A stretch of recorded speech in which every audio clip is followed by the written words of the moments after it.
Saudaraku sekalian, selama 40 tahun lebih saya ada di ladang Tuhan sebagai pelayan jemaat. Baik di kampus sebagai dosen maupun di jemaat sebagai gembala jemaat. Selalu saja saya mendapat pertanyaan mengenai bagaimana orang percaya harus berpuasa. Pertanyaan mengenai puasa dalam kehidupan orang percaya. Ini penting sekali, saudara. Pasti banyak Bapak, Ibu, dan saudara-saudara sekalian yang masih bertanya-tanya bagaimana puasa orang percaya itu. Saudara sekalian, seperti yang kita tahu bagi banyak agama, puasa adalah bagian dari ibadah yang sangat penting. Puasa adalah bagian dari ibadah yang sangat penting, khususnya agama Samawi, yaitu agama yang mempercayai bahwa kitab suci mereka adalah pewahyuan dari atas. Agama Samawi juga percaya Allah yang esa, Allah yang akan menghakimi, mengadili setiap orang dan membawa manusia ke dalam surga atau membuangnya ke neraka. Orang-orang beragama pada umumnya berpuasa karena puasa itu sendiri sebagai sarana untuk berkenan di hadapan Allah. Dalam banyak agama mereka berkeyakinan bahwa dengan berpuasa seseorang menunjukkan ketaatannya kepada Allah yang disembah. Lalu kesan yang muncul, keyakinan yang bulat bahwa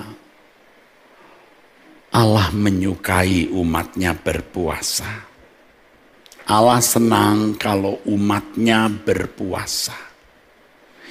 Di Lukas pasal 18 ayat 12, orang Farisi 2 kali seminggu puasa. Ini kalau orang Jawa Senin Kemis, saudara. Ya, Senin Kemis. Ini bisa megap-megap ini. Senin puasa, Kemis puasa. Mereka melakukan pada hari-hari tertentu dan dianggap itu memang hari sakral untuk puasa. Tujuan puasa mereka adalah puasa itu sendiri. Jadi tujuan mereka puasa adalah puasa itu sendiri, karena puasa itu bisa menyenangkan hati Allah yang mereka sembah. Begitulah agama Yahudi, salah satu dari agama Samawi. Keyakinan banyak agama dengan puasa itu yaitu dengan mengurangi bahkan membuang kenikmatan lidah, kenikmatan mengisi perut atau merasa lapar, serta melakukan hukum atau tidak melakukan pelanggaran hukum yang tertulis, itu ibadah yang sungguh-sungguh menyenangkan hati Allah. Tentu saya kemukakan ini berdasarkan apa yang kita baca dalam Alkitab, khususnya Perjanjian Baru, dalam atmosfer beragama orang-orang Yahudi. Mereka berkeyakinan bahwa tidak menikmati kenikmatan lidah, waktu-waktu tertentu, tidak mengisi perut, merasa lapar, menahan lapar, termasuk bagian dari menahan nafsu, maka itu hal yang menyenangkan hati Allah. Kalau sudah sukses puasa, maka mereka merasa bahwa mereka telah menang. Mereka telah menang. Jadi seakan-akan puasa itu sebuah pergulatan ya, melawan setan. Kalau dalam puasa itu tidak tahan lapar, makan berarti kalah. Setan menang.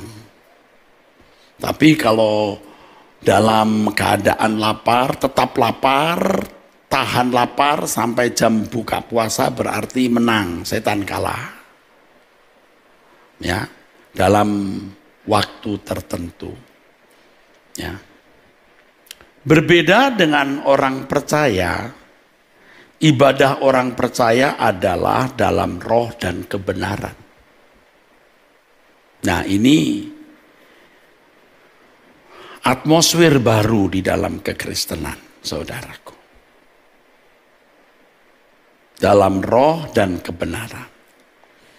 Orang percaya, orang Kristen tidak memiliki peraturan secara teknis, hukum-hukum dan peraturan berpuasa. Jika ada, pasti Paulus merumuskan dan Tuhan Yesus merumuskan.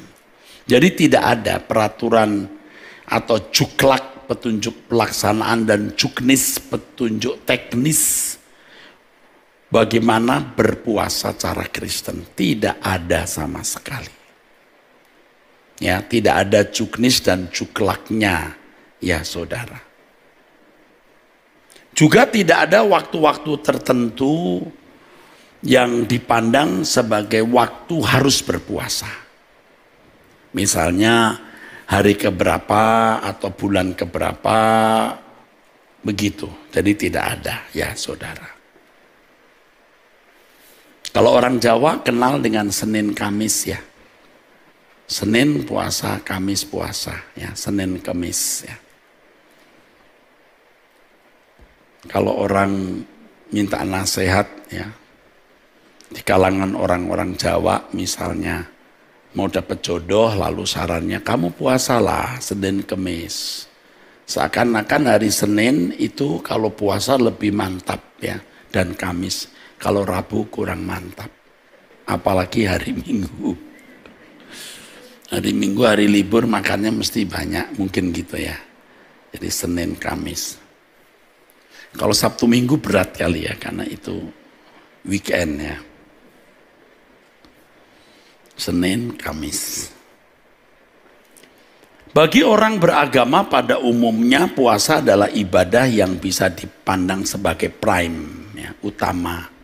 Sangat penting. Tidak heran kalau orang Farisi bisa 2 kali seminggu.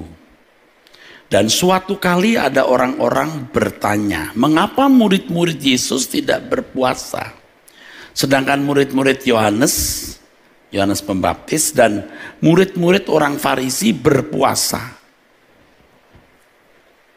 Jadi saudaraku, rupanya pada waktu Yesus bersama murid-muridnya itu, murid-murid Yesus tidak berpuasa. Pertanyaan itu saudara muncul karena kenyataan murid-murid Yesus tidak berpuasa, padahal murid-murid Yohanes Pembaptis dan orang-orang Farisi berpuasa. Di Matius 9 ayat 14, datanglah murid-murid Yohanes kepada Yesus dan berkata, mengapa kami dan orang Farisi berpuasa tapi murid-muridmu tidak? Ini kalau ada analis waktu itu atau teolog pada waktu itu langsung membuat kesimpulan, murid-murid Yesus tidak rohani. Jawab Yesus kepada mereka, dapatkah sahabat-sahabat mempelai laki-laki berduka cita selama mempelai itu bersama mereka? Tetapi waktunya akan datang mempelai itu diambil dari mereka dan pada waktu itulah mereka akan berpuasa. Tidak seorang pun menambalkan secarik kain yang belum susut pada baju yang tua. Karena jika demikian kain penambal itu akan mencabik baju itu lalu makin besarlah koyaknya. Jadi baju kain sudah tua, sudah lapuk, sobek ditambal pakai kain yang baru Ya tambah robek ini. Begitu pula anggur yang baru tidak diisikan ke dalam kantong kulit yang tua. Karena jika demikian kantong itu akan koyak. Sehingga anggur itu terbuang dan kantong itu pun hancur. Tetapi anggur yang baru disimpan orang dalam kantong yang baru pula.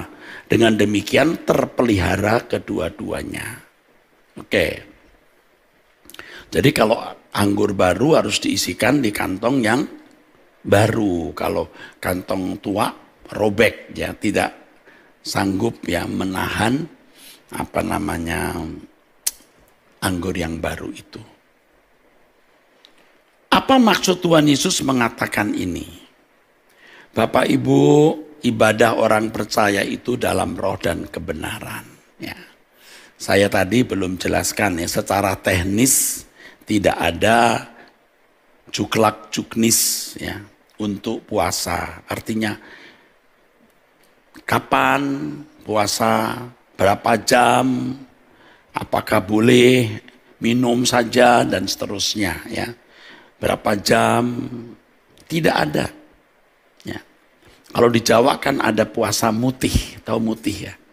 Jadi makanannya tidak boleh yang berwarna serba putih, nasi putih, masih putih aja. Mungkin bengkoang boleh kali ya. Tapi kalau bengkoang itu ada manis-manisnya ya. Nah, kalau serba putih kan nasi putih. Singkong bisa putih. Bakpao putih.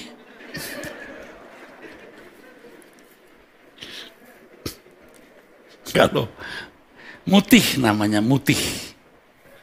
Ada lagi puasa yang buah. Pokoknya buah, serba buah. Ini kalau puasa Ester itu begini. Kalau puasa-puasa secara teknis itu penting, Tuhan Yesus pasti mengajarkan. Kamu puasa ya, jangan lupa ya hari pertama dan keempat ya. Tapi nggak pernah diajar begitu. Kamu puasa ya supaya bersih, harus putih yang kau makan. Serba putih, ya kan? Nasi putih, bengkoang tadi. Tapi nggak ada begitu ya. Kamu puasa harus sekian belas jam ya, nggak ada juga ya saudara. Tuhan kita Yesus Kristus membawa pola ibadah yang baru yang tidak bisa digabung, dicampur adukkan dengan ibadah orang Israel perjanjian lama atau tidak bisa disandingkan, dikolaborasi dengan agama samawi. Nggak boleh, nggak bisa. Karena substansinya beda. Substansinya beda, saudara. Jadi kain baru tidak bisa pakai untuk menambal baju atau kain lama. Baru harus juga ketemu baru. Anggur baru tidak bisa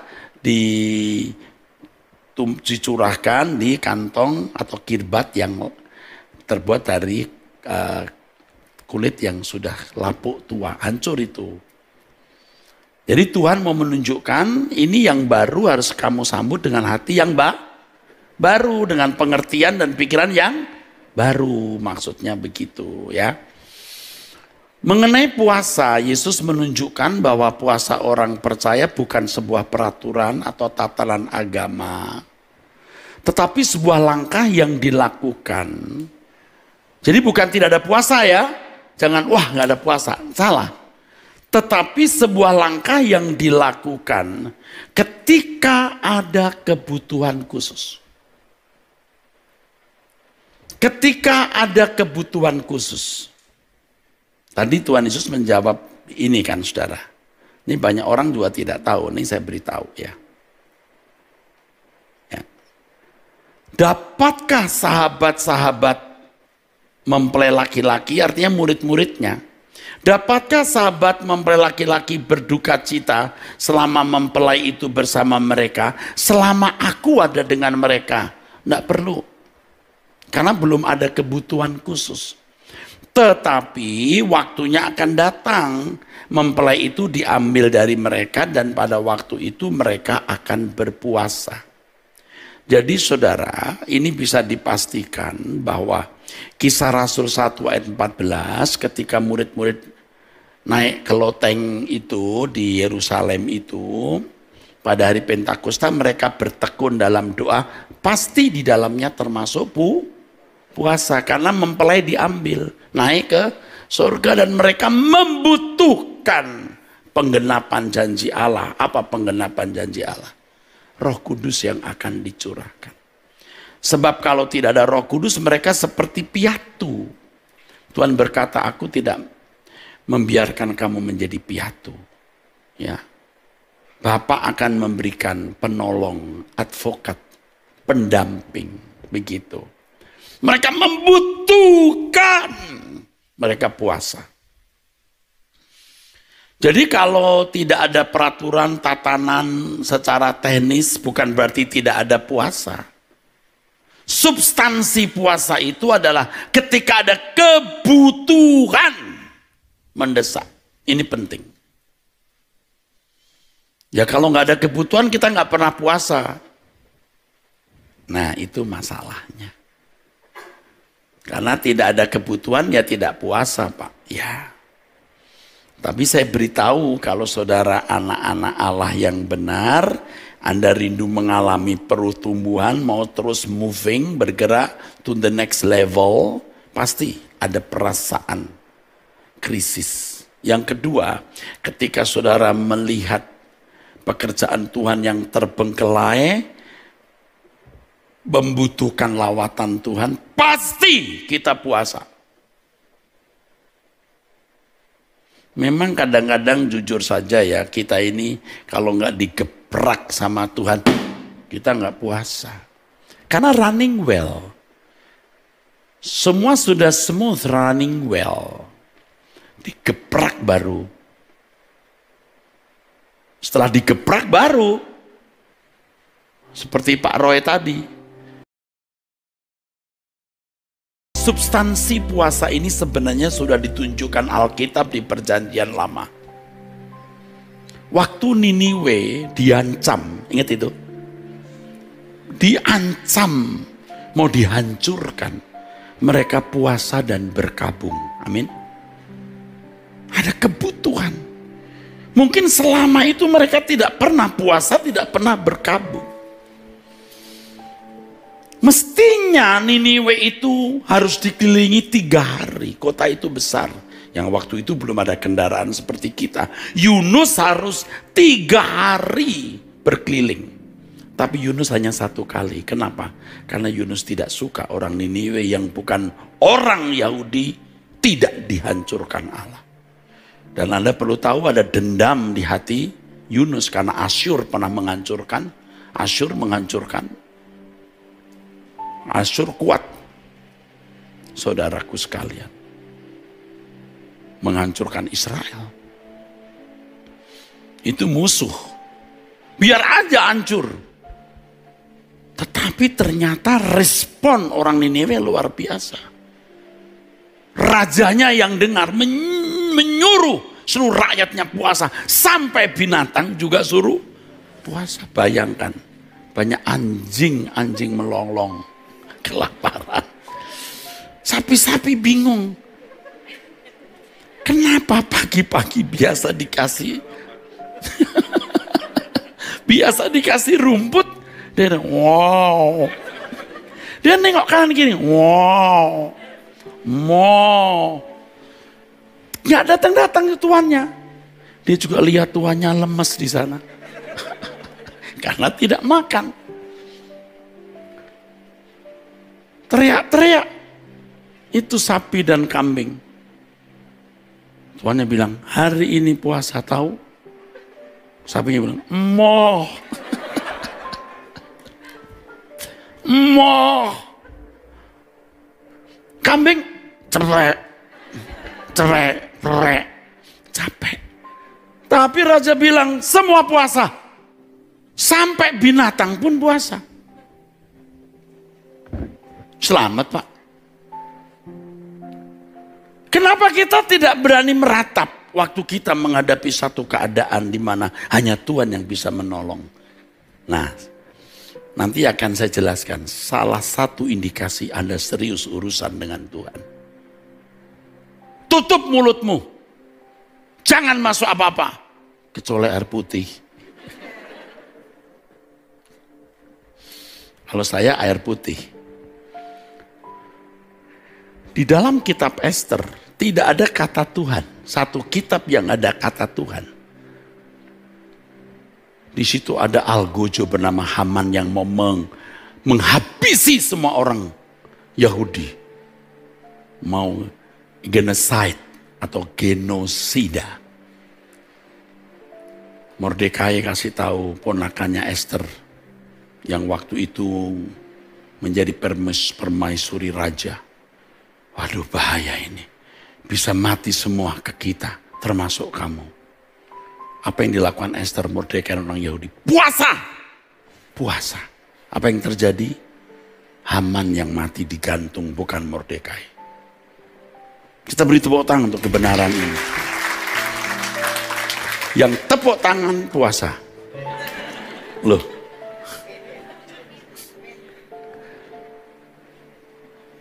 Tepuk tangan untuk Tuhan. Yang tepuk tangan. Ini. Gila itu pendeta gue dijebak. Puasa itu juga, waduh, fungsinya banyak saudaraku. Lemak kita kurang. Ya. Loh, begitu saudaraku. Tidur 7-8 jam. 16 jam makan terus, giling terus. Apa nggak mampus itu orang? Sekarang dibalik. Makannya itu hanya 8 jam. Selebihnya tidak gitu loh.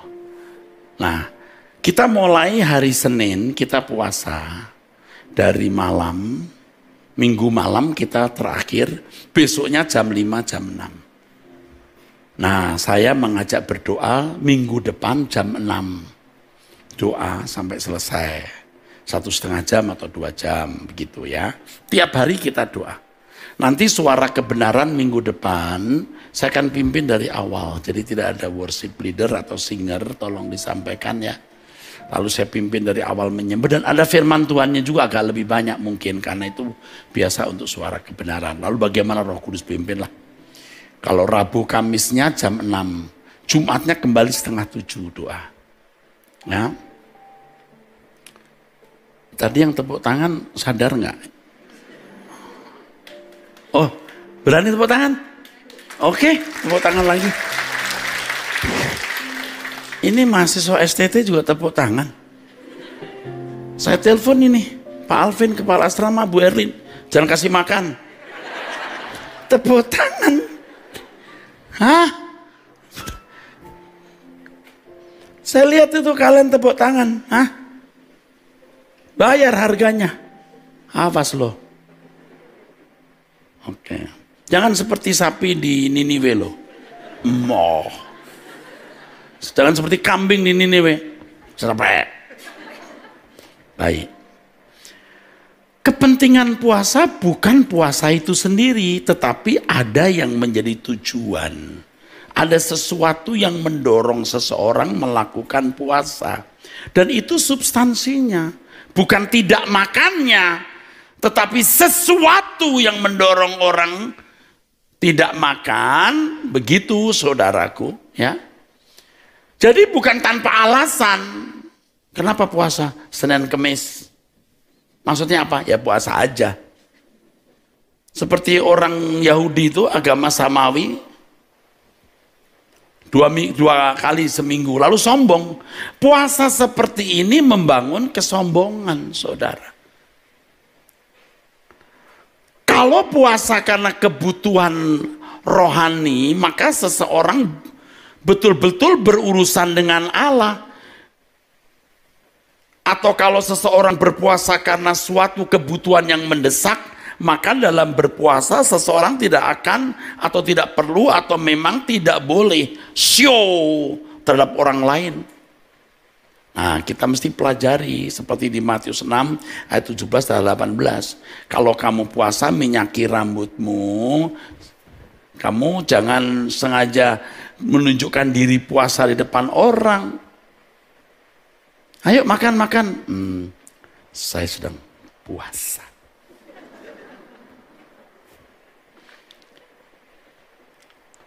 Lalu kelihatan, aduh lemes gitu. Seperti tekanan darah rendah. Lemes gitu ya. Seperti darah rendah, kurang darah gitu. Sampai tetangga tanya, ada apa ya Bu? Puasa.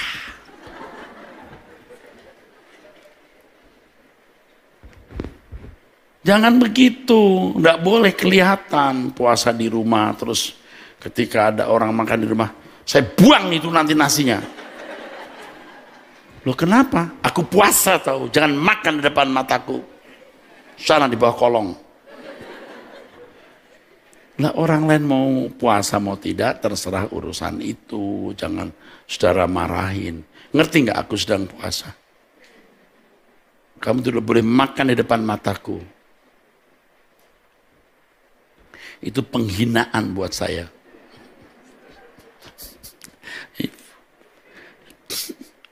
Nggak boleh gitu.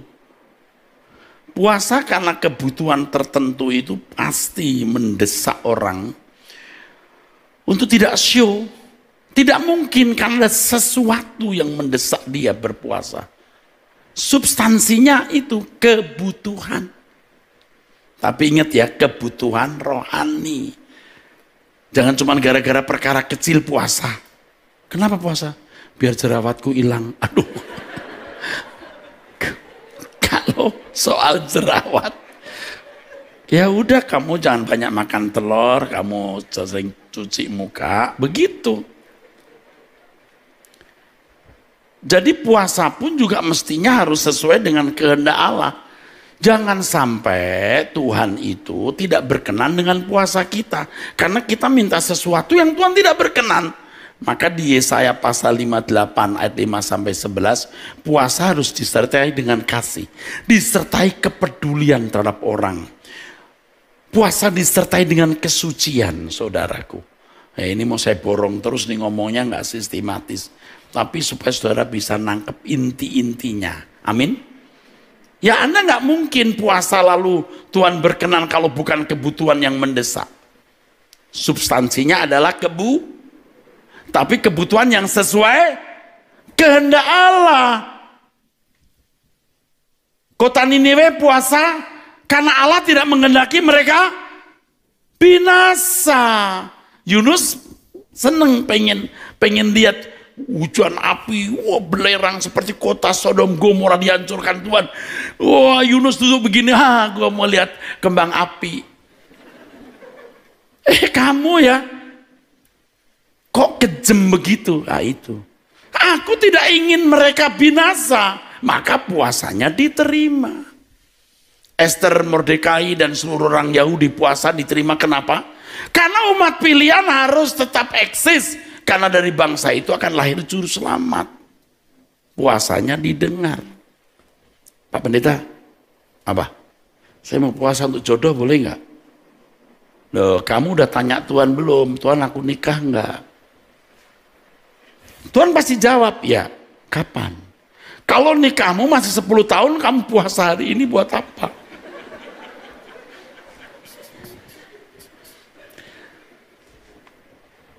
Mintalah sesuatu yang mendesak, yang dibutuhkan hari ini untuk kemuliaannya.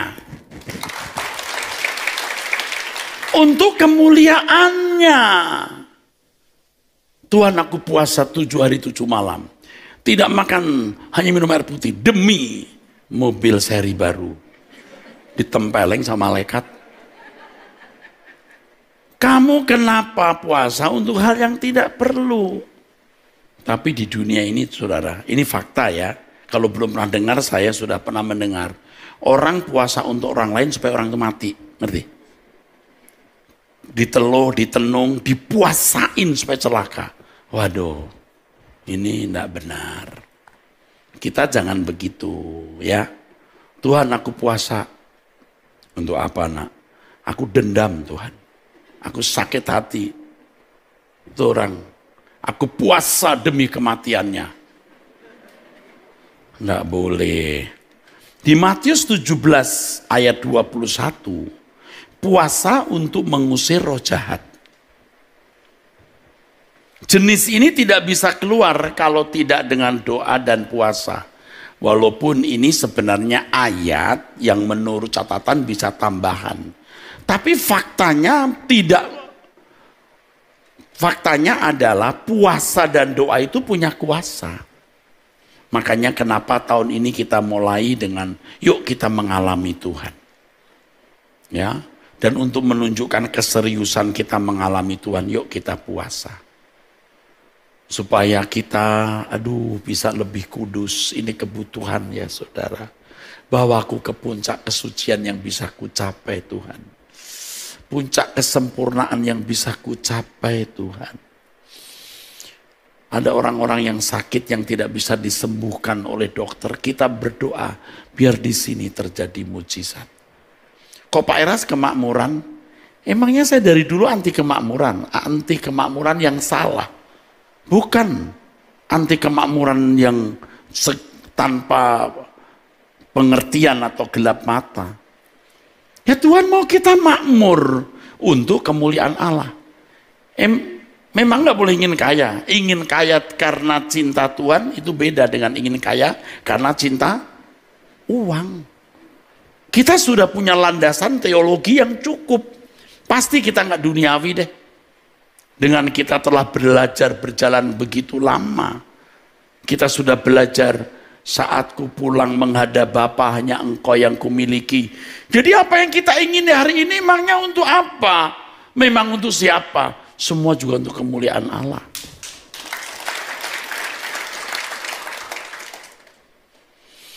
Jadi akhir tahun kemarin kita sudah mulai melihat mujizat dinyatakan, saudara. Ya, pelepasan, ya. Saya tidak cerita saja kepada saudara secara utuh, lengkap, karena menyangkut nama-nama orang juga. Jadi saya tidak perlu. Betul saudara, yang punya kuasa gelap langsung bereaksi. Nah kalau kita tidak ada kuasa, mana bisa begitu dibuat-buat. Nah ini akan terjadi lagi saudara. Ke depan akan terjadi lagi orang yang terikat dengan kuasa gelap, pernah menyerahkan diri kepada, pernah terikat dengan roh perdukunan, yang punya jimat, yang terikat roh judi. Saya pernah mendoakan orang yang suka judi, dia muntah-muntah pelepasan. Yang terikat roh perjinahan, yang punya kepahitan di dalam hati, kita lepaskan. Amin. Aminnya kurang tegas, bingung. Amin. Ini yakin, lebih yakin. Jadi puasa untuk mengusir roh jahat. Jadi kita usir dalam nama Yesus keluar. Setan juga lihat kita takut. Ya kadang-kadang setan emang kurang ajar loh. Nakutin kita. Dia gini, gitu. Kita jadi mau bilang dalam nama Yesus, dalam nama Yesus.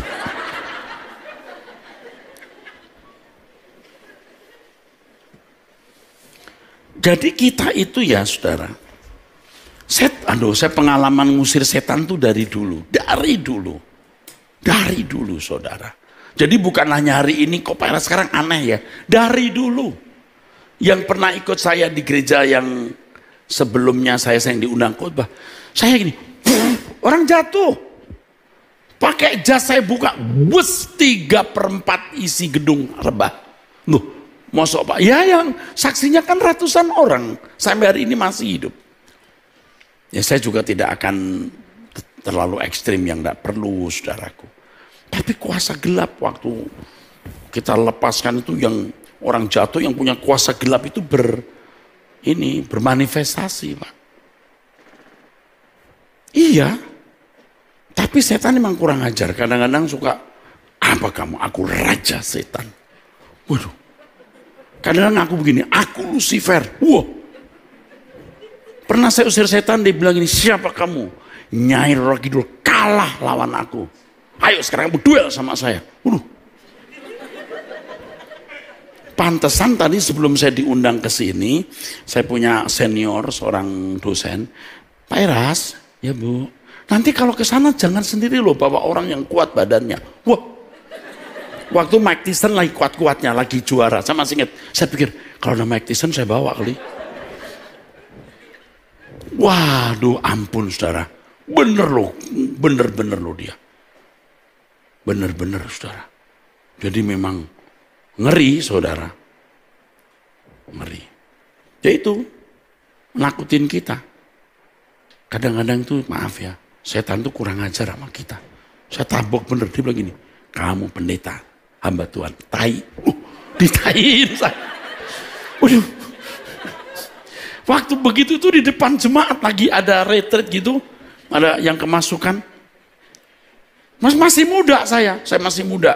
Jadi, apa kamu hamba Tuhan? Tai. Kok dia berani tai-taiin saya gimana nih? Saya tempeleng. Dalam Yesus. Jadi setengah ngusir, setengah kesel.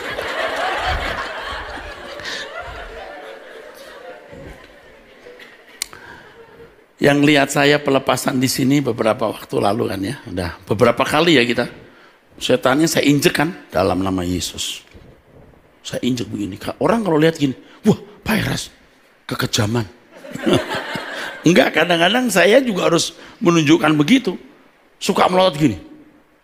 Gitu loh. Saya bilang, siapa kamu? Kamu tuyul kecil. Saya keluar. Begitu dengan tegas, keluar.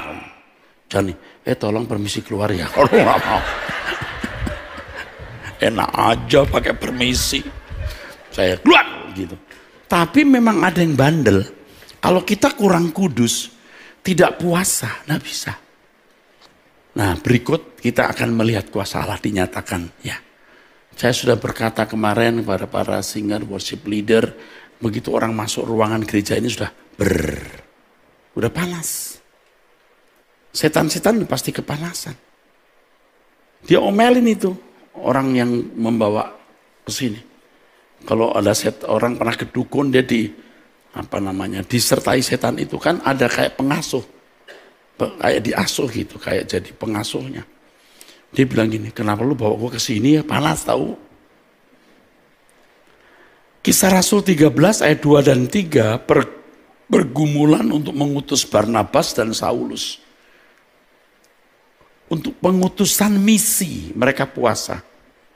Juga ketika Paulus dan Barnabas menunjuk penatua-penatua dalam jemaat. Kisah Rasul 14 ayat 23. Nah, ini salah saya saudara, menunjuk orang sembarangan, salah tunjuk.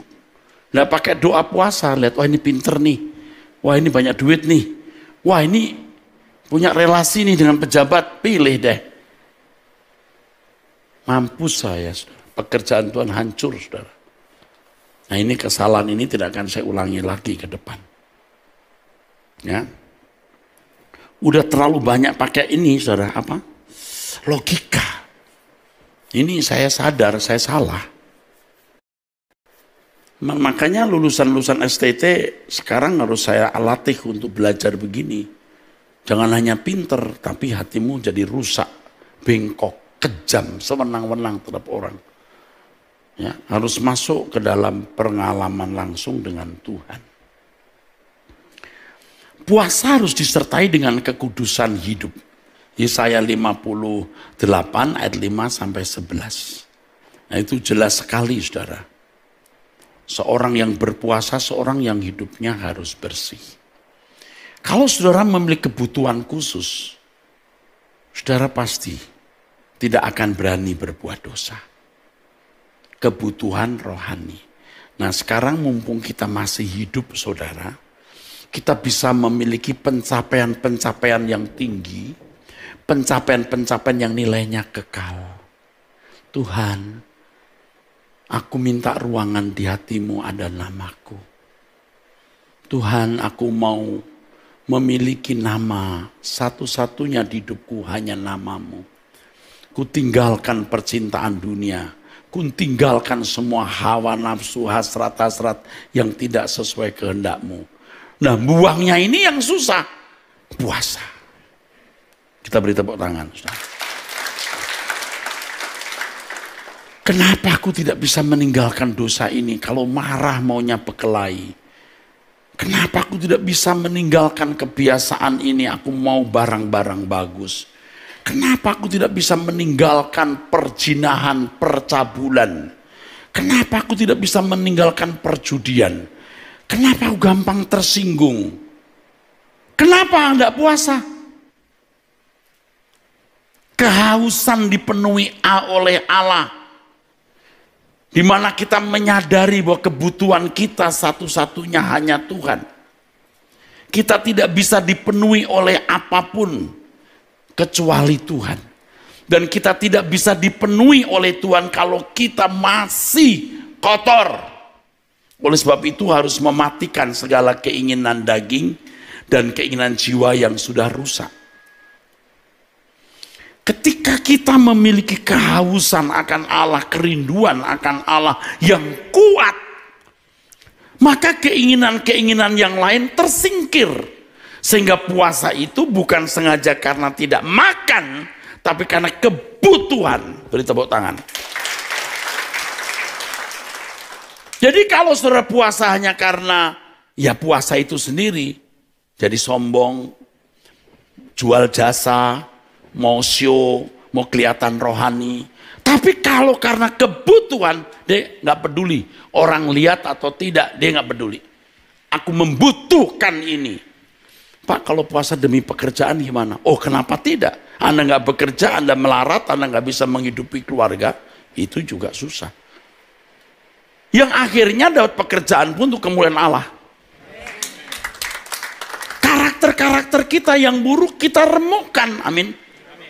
Ini banyak wanita-wanita yang hebat sebenarnya, yang dibutuhkan Tuhan, tapi kok rasanya saya nggak kepake ya. Puasa, amin.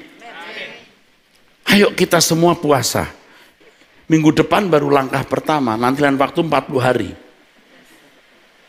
Nggak ada yang amin. Ibu kau, amin, awas loh.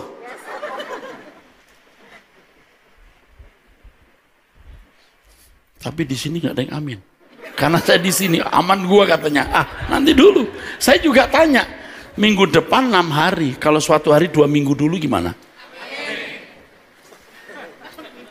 Malaikat catat. Saudara tidak perlu ke dokter gizi bagaimana menurunkan berat badan. Dokter gizi dari Arta Gading sudah memberikan nasihat. Minum air putih, seger, betul nggak? Sehat. Tapi saudara harus ikhlas, harus ada yang ditarget. Kenapa puasa? Gua nggak enak sama Pak Eras. Loh, gua udah terlanjur amin.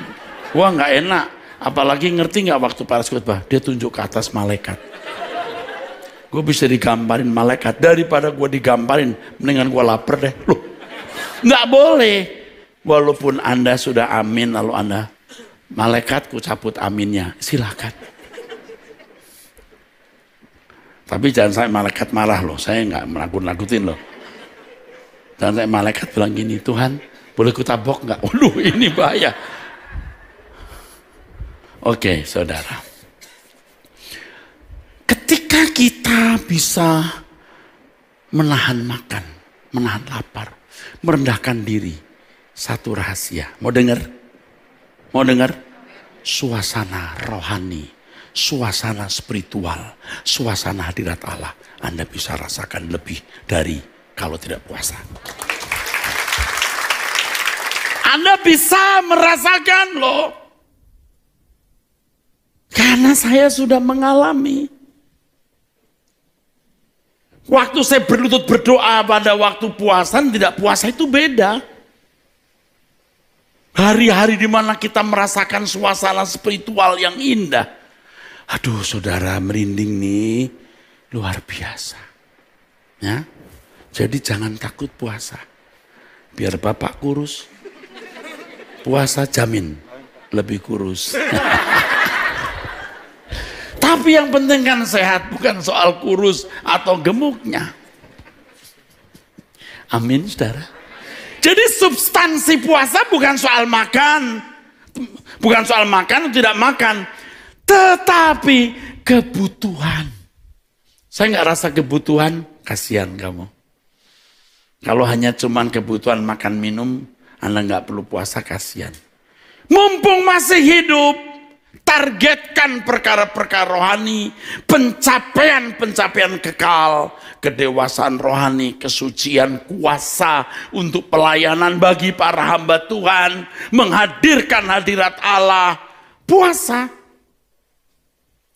Dan inilah yang membuat kita menjadi orang-orang percaya yang mengalami Allah. Ingat waktu Tuhan Yesus mau menghadapi pencobaan, betul? Puasa, betul? Jadi jangan berkata, tidak ada tuh Alkitab mengatakan, puasalah kamu. Lihat jejak rekam hamba-hamba Tuhan, puasa. Dan itu tentu untuk kebutuhan rohani bagi kemuliaan Allah. Jelas sekali ya. Tidak usah berseri-seri. Mendengar begini sudah jelas. Jelas? Ya sudah, kita berdiri. Haleluya!